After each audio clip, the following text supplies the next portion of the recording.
Hi guys, I'm Charlie, a Charlie book fanatic. Welcome back to my channel, and today I'm going to talk to you about my most anticipated releases for 2019.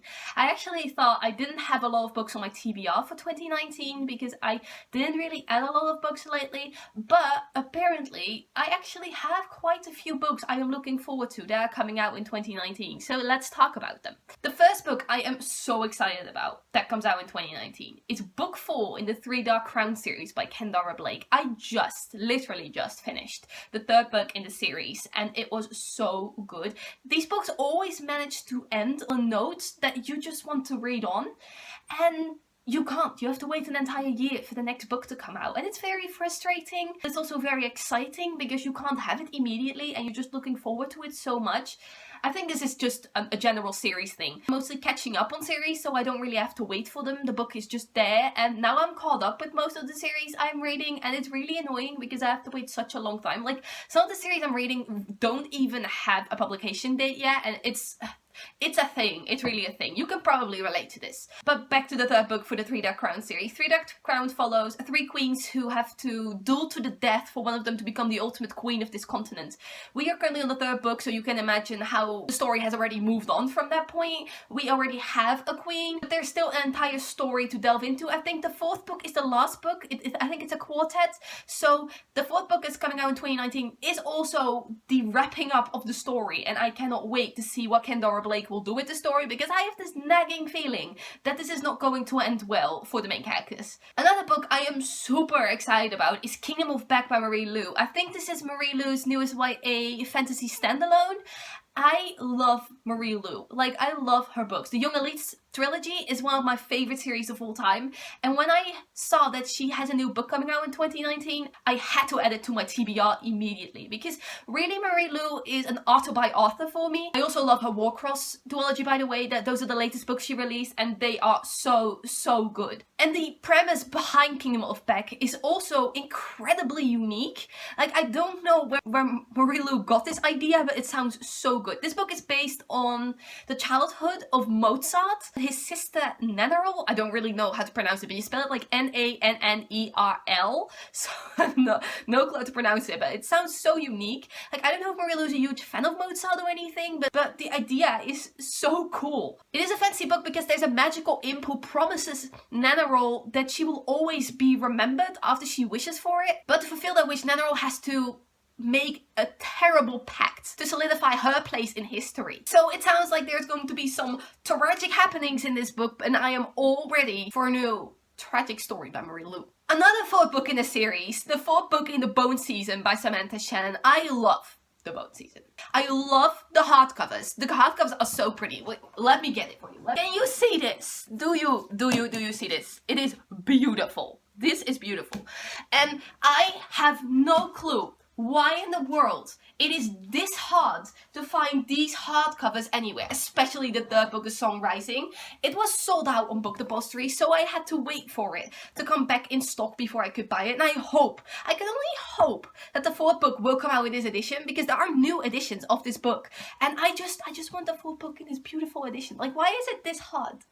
This series, I don't know how many books it will be. I think like 6 or 7. I don't think it's a quartet, but I'm not entirely sure on that. Don't take me up on that. But the Bone Season follows a girl called Paige. And our main character, Paige, is a dream walker. She can hook up to a machine and she can inhabit a person's body.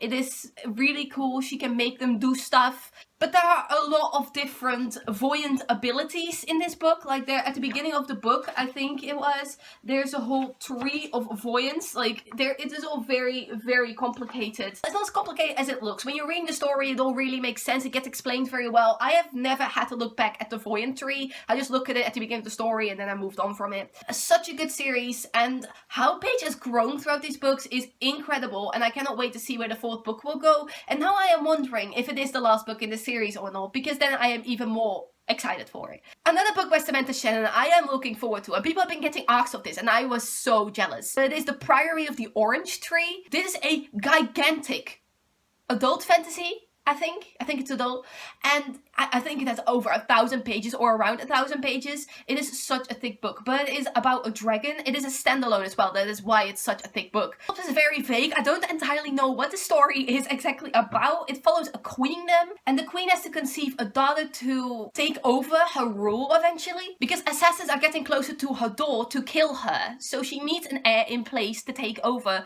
when she eventually probably gets killed. And there's also a character called Ede Durian. She is now a lady in waiting. She's loyal to a hidden society of mages. Ede, or Ed, I don't entirely know how to pronounce it, protects our queen by using forbidden magic. Then there is a third character called Trane, and Trane has trained all her life to become a dragon rider, because it is a dragon book, obviously. The dragons have to come into play somewhere. But she is forced to make a certain choice that could change her entire life. The premise doesn't say anything about what choice that is. I have to figure it out for myself when I'm reading this book eventually. And while all that's going on, the east and the west of the country, I'm assuming, are in some sort of fight. So there is a lot of drama going on that follows a cast of characters, and I'm assuming the happenings around this country, around this world, and it sounds very exciting. It is around 900 pages. I was wrong, I just saw that. Not everything has to be a series, you know. I love Samantha Shannon's writing style, and because I really like the Bone season, I have a good feeling about the Priory of the Orange Tree. Now I don't know how girl does it, but she can write the Priory of the Orange Tree and the fourth book of the Bone season, and I admire her for it. The last book I'm excited about is a book that has already come out, but the paperback edition of the book I want isn't coming out until like March 2019. The book already came out July this year. It's crazy that the paperback edition I want is coming out almost a whole year later. Like, who does that? It's so rude. I didn't even tell you about the book yet. The book is Record of a Spaceborn Viewer, Becky Chambers. It's the third book in the Wayfarer series. I loved the first book, The Long Way to a Smaller Great Planet. But we are not going to talk about the second book. I did not like the second book. I'm just skipping that. I didn't even buy the book. I just read it as an ebook. I don't have it physically on my shelves.